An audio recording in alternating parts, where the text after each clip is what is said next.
Ladies and gentlemen, welcome back to another Kill Connor Club podcast. Not live this time, pre-recorded. The last one for 2015, which is amazing. It's been huge. I mean, the podcast really technically officially started this year, and it's grown and grown and grown, and it's been so amazing.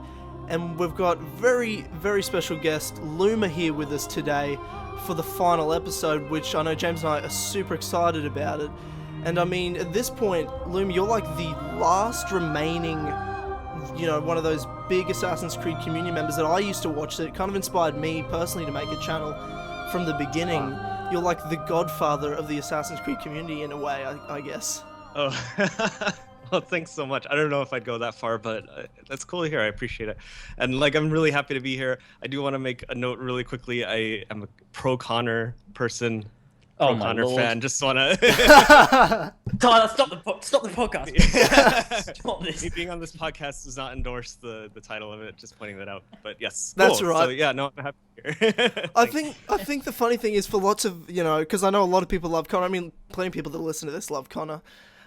It's kind of like new people to the podcast get really upset. They're like, "Why is it called this? I love Connor." I'm like, we don't actually, it's not a thing we hate Connor. It's just kind of like a joke, So yeah, and I got that from one of the other podcasts, I think, and it was. I understand it. I just want to make sure if people see I'm on the Kill Connor podcast, I just want to point out I'm a big proponent of Connor. yes, I know. Noah Watts wouldn't be happy.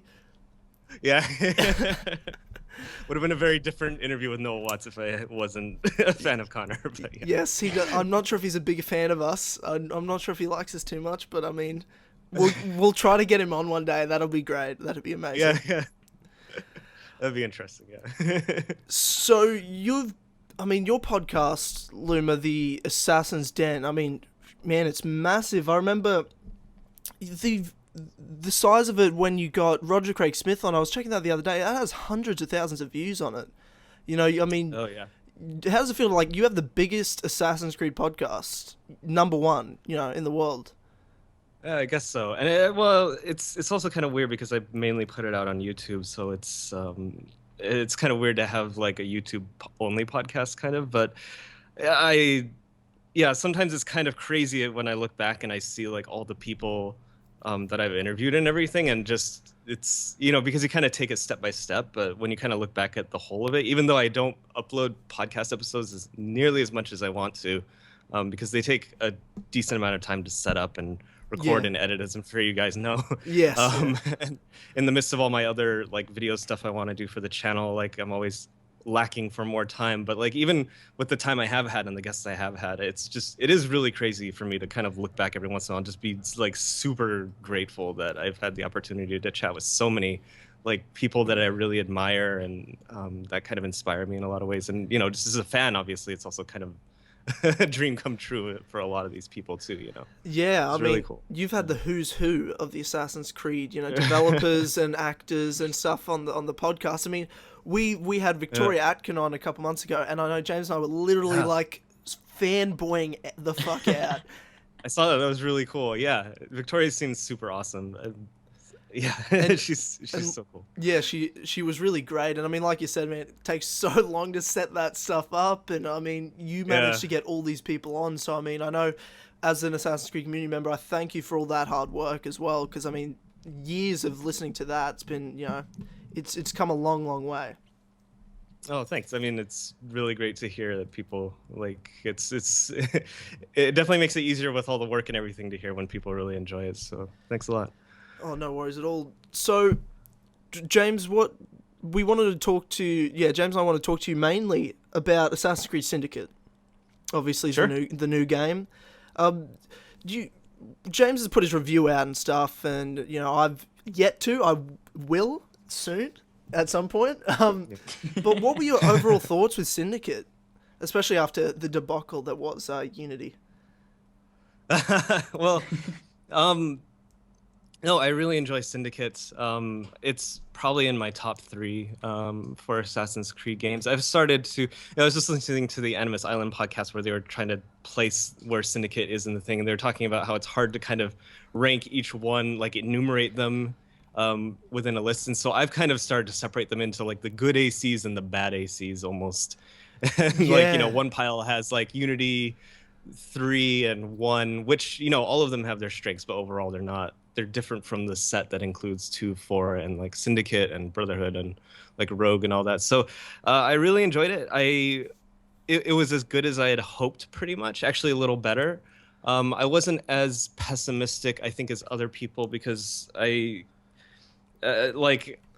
I mean, maybe not some of the other fans, but I think some of the general populace, because you know, it's almost like this pattern that they have where the bad Assassin's Creed games tend to kind of be too ambitious, and it usually comes with a new engine, like an engine rewrite, and like they try to do too many things. And then when they iterate on that is when you get like the good Assassin's Creeds, like AC4 coming off of AC3, and then Syndicate off of Unity. I'm not the first person to point this out, like almost this like cycle. It's like the even numbered Star Treks or something.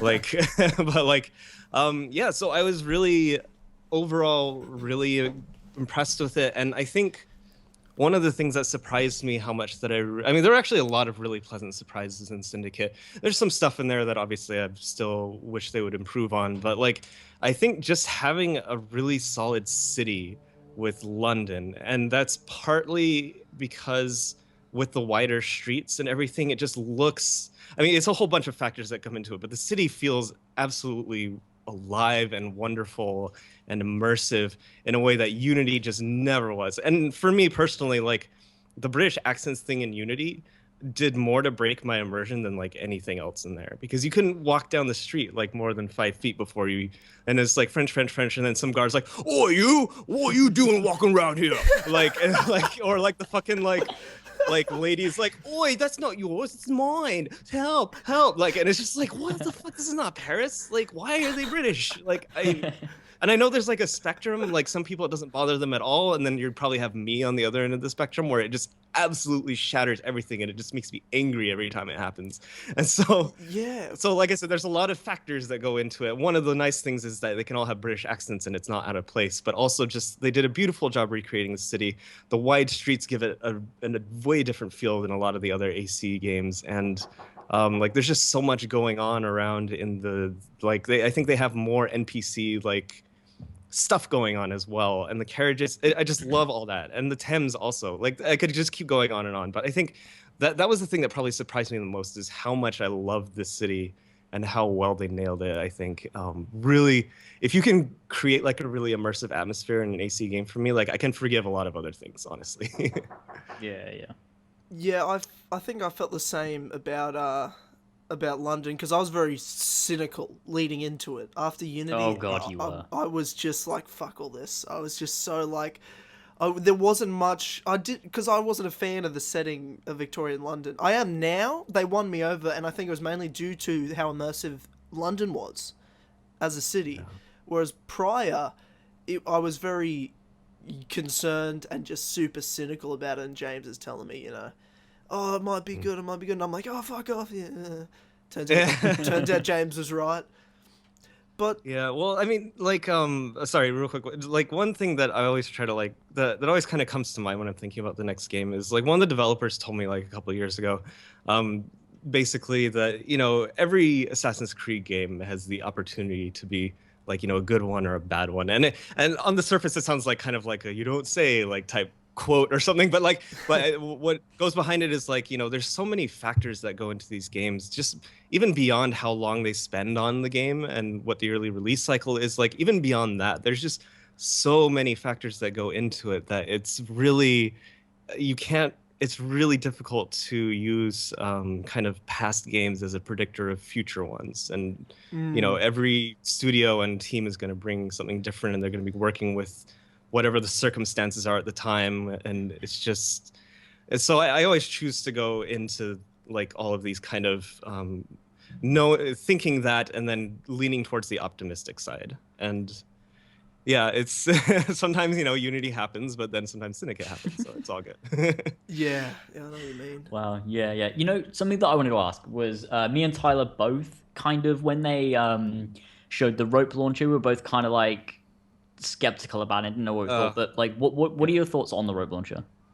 Well, I mean, I could see beforehand, even before the game came out, like that it's necessary because of the wide streets and the really tall buildings. Like you need something to help you navigate that. If you tried to navigate it like Unity, I think it would just be really, really frustrating.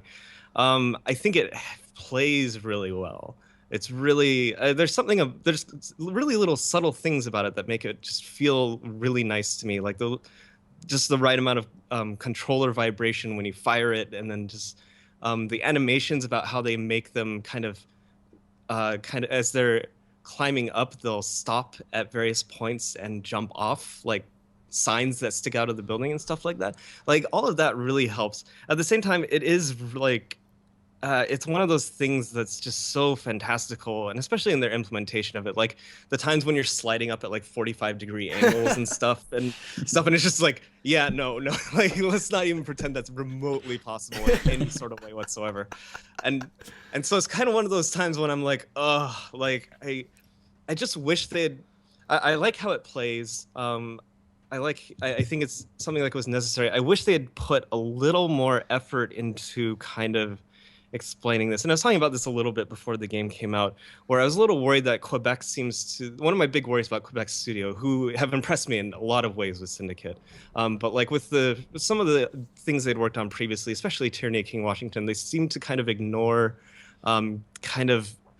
they seem to just throw gameplay solutions in and not care too much about the explanation behind them. When I feel like that's like a really big part of the brand, at least that I remember, like from the first 3 games, like the Patrice games, basically, where everything had like some explanation for it. And even the more fantastical stuff could be explained by science and by like the Animus and Pieces of Eden and stuff. So even when you have something like the hidden gun in AC2, which is stretching the, kind of bounds of believability probably, it's at least like, oh well, it's based on like first civ designs basically, and fucking Leonardo da Vinci had to make it, like from Altair's schematics or whatever. The rope launcher, I was like, okay, I just hope that they like kind of, if they can just kind of throw some token explanation, like it'll be enough for me. And I was a little disappointed to feel like, oh yeah, it's like this fucking random gang member had one, I guess I'll just pick that up. And all right, yeah, and oh hey, Alexander Graham Bell made me another one. Like it's just like, oh come on, like this is like there's a lot of aspects of it that just are not realistic at all. To like, I mean, the series has never been about total realism, but it always had like some explanation and stuff, and I feel like it's kind of losing that aspect of it a little bit. So that kind of makes me sad. But other than that, I like how it played and music. It's tough. Oh, go James. Something that, because this is like I noticed it. I'm not like, obviously this was completely irrelevant at this point, but those first ever leaks that we got of like the target gameplay that was like last year or whatever. There was images that showed the rope launcher, but it was more of like a I don't even know what you call it, like a grappling hook. Grappling kind of hook, like that you would swing across. Swing, It's totally different. Like it was not a. Well, I think it still had the thing where you could like shoot it and jump up, but there was no, like I don't think there was any kind of like zip line functionality shown. And then of course in the final game you can't swing on it like it's shown in the screenshot. And so yeah. Would you guys have preferred grappling hook kind of thing and having a hook blade come back? You mean like something you swing on in addition to a Revelation style hook blade? Well, yeah, I guess just for the slightly more realistic sense, maybe you could have the gun that shoots it and it lands like that, but then you jump on it with a hook blade instead. I guess it's just tough going upwards. I don't know. I think there's no real way around the fact that it plays. It's hard to imagine it playing any better in any other thing. So I don't know. I think I would have just been happier if they had just kind of made some kind of token gesture towards being like, okay, we know this is like unrealistic, but here's our kind of like explanation for it that, look, let's all just be real here. This would be a very difficult game to play if we didn't have this. So let's just pretend it's first civ technology and like, let's just go with this. But instead they're just like, oh yeah, this random gang member is just walking around with it. And nobody seems to remark on how insane it is. The crazy thing about Syndicate, and I said this before the game came out, and it's because I was cynical about the rope launch. I was cynical about those the electric bombs and stuff. But the only reason I was because I'm happy for it to be unrealistic if they want to go in that direction with the whole game. But it seemed just so hypocritical from Ubisoft in a sense, because one minute they're saying we want it to be, immersive and realistic to the setting, so you can't have a hood on, but you have electric bombs that don't damage you and it kills everyone around you. You also have a rope launcher and you can go invisible. Like, I'm like, okay, yeah, I'm confused about the direction here.